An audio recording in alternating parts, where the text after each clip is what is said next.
भारतवर्ष के सभी एकता साथियों को मेरा सादर प्रणाम। जय श्री राम जी, जय हनुमान जी। मैं राकेश राम मिश्र, प्रदेश अध्यक्ष, संयुक्त एकता महासंघ उत्तर प्रदेश। सबसे पहले मैं अपने सभी एकता साथियों का, अपने देश के सभी एकता साथियों का, एकता संघों का,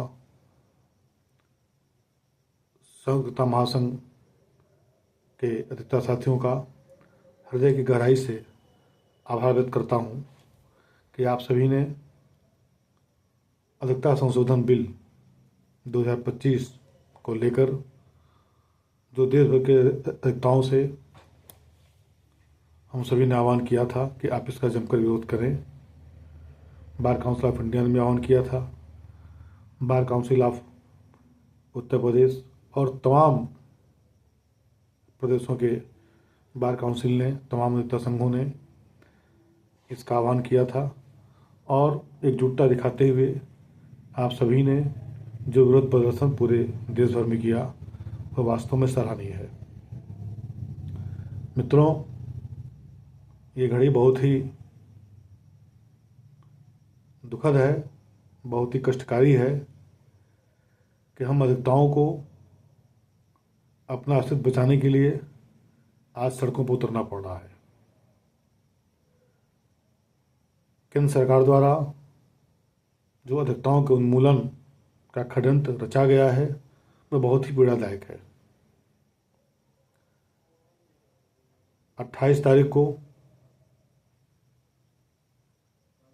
नागरिकता संशोधन बिल में आपत्ति दर्ज कराने का, सुझाव देने का अंतिम समय निर्धारित किया गया है। मैं पुनः अपने भारतवर्ष के एकता साथियों से अनुरोध करता हूं कि आप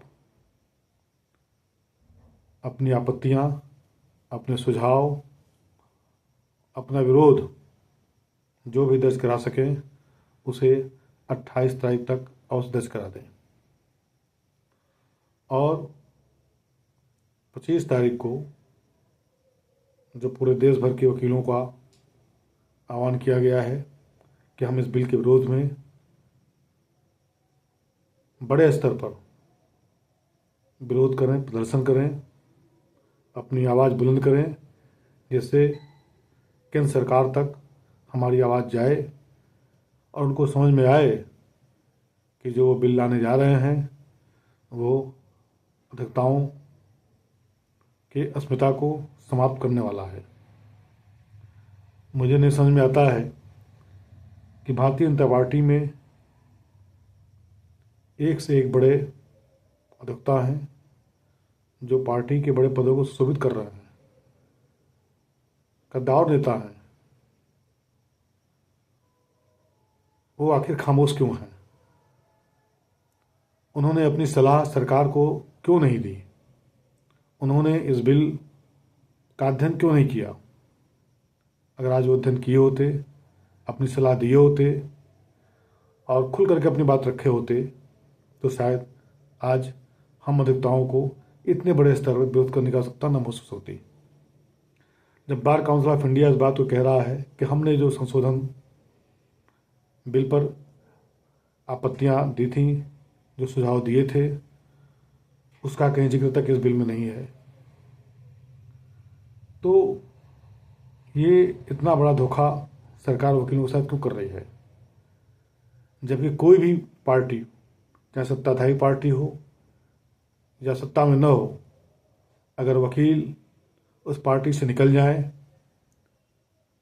उस पार्टी का साथ छोड़ दें, तो पार्टी एक दिन भी, एक कदम भी आगे नहीं चल पाएगी, ऐसा मेरा मानना है। क्योंकि आज़ादी दिलाने से लेकर के आज तक अधिवक्ताओं ने भारत के विकास में जो भूमिका का निर्वहन किया है, जो महत्वपूर्ण रोल अदा किया है, उसे नकारा नहीं जा सकता। और जब जब अधिवक्ता आंदोलन किया है, अधिवक्ता जागा है, उसने देश की दशा और दिशा को बदलने का काम किया है। इसके पहले की यूपीए सरकार को उसका खामियाजा भुगतना पड़ा था, जब अधिवक्ताओं के खिलाफ उन्होंने काम करना शुरू किया, अधिवक्ताओं की मांगों को नहीं माना। आज वही काम केंद्र की भारतीय जनता पार्टी सरकार कर रही है, जो बड़े खेद के साथ कहना पड़ रहा है कि इस सरकार से अधिवक्ताओं को ऐसी उम्मीद नहीं थी। और अगर इस सरकार ने अधिवक्ता विरोधी कदम उठाया, अधिवक्ता विरोधी बिल पास किया, तो निश्चित तौर से आने वाला समय इस सरकार के लिए बहुत ही निराशाजनक होगा। और अगर देश के अधिवक्ता जाग गए, हिंदुस्तान के अधिवक्ता जाग गए, तो किसी भी सरकार को जड़ से उखाड़ फेंकने की कुवत उनके अंदर है। इसलिए मैं अपील करता हूँ केंद्र सरकार से और केंद्र सरकार में काम करने वाले हमारे वरिष्ठ अधिवक्ता साथियों से कि वो जल्द से जल्द इस विषय का संज्ञान लें और इससे पहले कि बात बिगड़े, बात बनाने का प्रयास करें। इस बिल को वापस करें, इस काले बिल को वापस करें, और बिल जब भी लाना हो तो हमारे हिंदुस्तान में एक से एक गद्दार वकील हैं, उनको उस कमेटी में शामिल करें, उनका लिखित सुझाव लें और उस सुझाव को बिल में शामिल करें, उसके बाद ही कोई बिल पास करें। आज अधिवक्ताओं के पास कोई व्यवस्था नहीं है, कोई सुरक्षा की व्यवस्था नहीं है। आए दिन हम अधिवक्ताओं पर हमले होते हैं, गोली मार दी जाती है, हमारा परिवार सड़क पर आ जाता है। इसका ध्यान सरकार को नहीं है। किस तरह से जाड़ा गर्मी बरसात में हमारे अधिवक्ता काम करते हैं, तपती धूप में, भीगते हुए पानी में, कड़कते जाड़े में, टिन शेड के नीचे, छप्पर के नीचे, झोपड़ी में बैठ करके अपने न्यायिक कार्य का निर्वहन करते हैं। इसका ध्यान सरकार को नहीं है। एक अधिवक्ता जब मर जाता है तो उसके परिवार को, उसके बाल बच्चों को देखने की व्यवस्था सरकार के पास नहीं है। अधिवक्ताओं को लोन की व्यवस्था नहीं है, अधिवक्ताओं को रहने की व्यवस्था नहीं है, अधिवक्ताओं को पेंशन की व्यवस्था नहीं है, अधिवक्ताओं को बीमारी की कोई व्यवस्था नहीं है। सरकार की तरफ से किसी प्रकार की कोई मदद नहीं है। इस पर सरकार का ध्यान नहीं है। जबकि हम ऑफिसर ऑफ द कोर्ट कहे जाते हैं, न्यायाधिकारी कहे जाते हैं, उसके बाद भी मुझे नहीं समझ में आता है कि ऐसी सरकार जो इस बात का दावा करती है कि हम सबका साथ सबका विकास काम को करने का काम करते हैं, लेकिन यही विकास है, यही सबका साथ है कि हम लोग अपनी जान पे खेल करके न्याय व्यवस्था को सुचारू रूप से चलाने में मदद करते हैं, न्यायपालिका की मदद करते हैं, और उसके बाद भी हम निरीह हैं।